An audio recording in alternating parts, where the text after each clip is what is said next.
Hello you guys, what's up? I am GojiFan1998 and welcome back for another new video for today once again. Today I am doing for another figure reveals. Wow, it's been a while since I haven't done any figure reveals for a long time, since 2021's when I did the review of Bandai Detail Movie Monster Series Anime Mechagodzilla. And it's kind of been a while. So today going to talk about another Bandai Movie Monster Series I'm going to talk about. It's the Bandai Movie Monster Series First Godzilla, or just Godzilla 1954, depends on same figure like this, with a different name. But it is the Shodai Goji figure. Before we get started, I'm going to have to talk about a little bit history about this Godzilla first. This Godzilla incarnation was first introduced in 1954's debut film appearance, the Godzilla 1954, or in Japanese title Gojira, directed by Ishiro Honda. And this Godzilla was played by Haru Nakajima and Katsumi Tosuka, will play to share the role as a kaiju. So now, let's get ready to talk about the detail of the figure. The detail of the figure looks pretty impressive. I really liked what they did to his hand to make it look like a ferocious. And his dorsal fin looks pretty awesome, but not quite in a movie incarnator. It depends on different sculpted. His tail looks very fantastic. His feet, however, really good sculpting. And his eyes was way more sculpted than ever. So, and even I like the way they have the ears on the suit, on this figure. That's based on what the suit incarnated of Godzilla. They created it for the guy in the suit technique. Alright, now let's talk about the detail of this figure.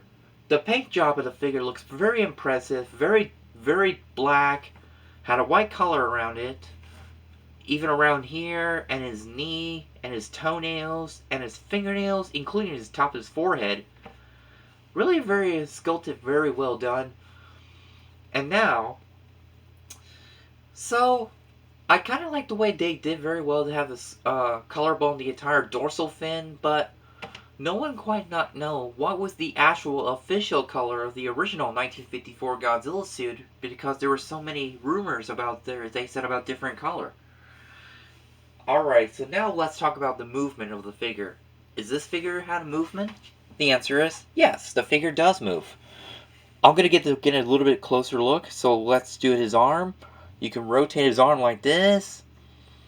Really cool, but I'm going to hold on for that part for a moment. Now you gotta do the same thing to the other one. Really good. Now, his feet, his legs can move like this.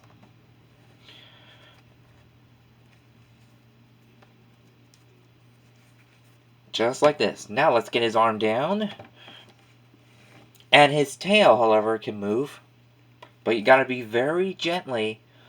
Not to go too fast. Do not go too fast, otherwise you will accidentally pop the tail.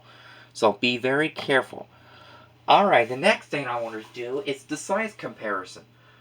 For the size comparison for today, I'm going to show for some Godzilla Bandai figures I got.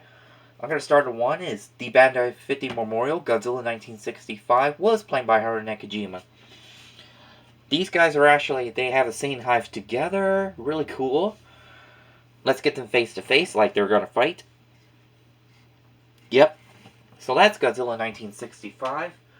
The next I want to do to compare for another Bandai Memorial figure line is Godzilla 1984. Yes, they were kind of a little bit same height together, but the head of 84 Goji figure kind of a little bit bent down, just like the way it was in the suit compared. So that's Godzilla 1984.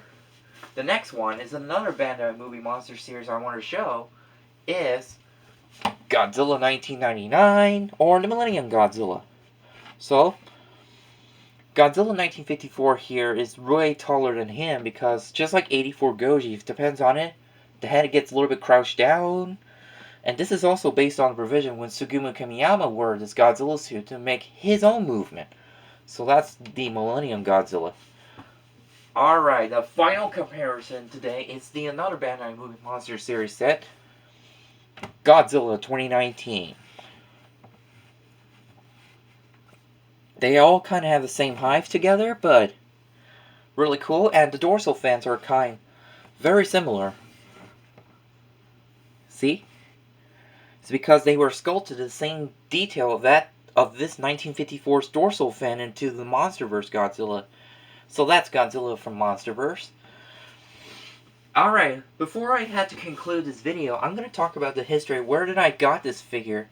I got this figure all the way back in my very first GFX in the year 2016. And he was really not that bad to find. And also more to note, this figure will later be resculpted in the same mold again for every different Bandai coloration for the Movie Monster series, including the Bandai 50 Memorial figure line, which they were actually the same sculpted, and give it each different color. So now let's get ready for my final thoughts of the figure. I really love this figure so much, and I was so lucky I did manage to get it, because the Shodai Goji is one of the best Godzilla suit there is. And there's a little fun fact, they actually built two of the suit they were using. The first suit was later being cut in half for some close-up shot like Godzilla's feet, and the other one was used for his upper half of his body. According to the suit maker, Izu Kamai said that.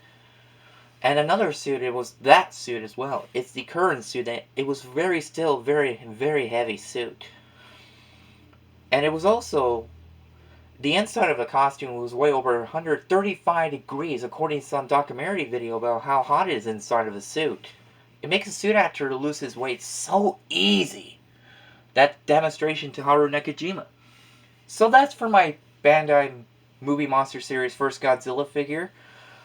So yeah, I hopefully one day you'll find you find the same sculpted mold for this one for Bandai Movie Monster Series or the 50 Memorial line. But like I said, these guys are actually a similar mold. Depends on a different color, I guess. So yeah, so thank you so much for watching, you guys, and I'll always stay with your fans, then go with your fan 1990, which be for more, and do more videos in the future. So yeah, so stay with your fans. As always, sorry, my friends. Bye.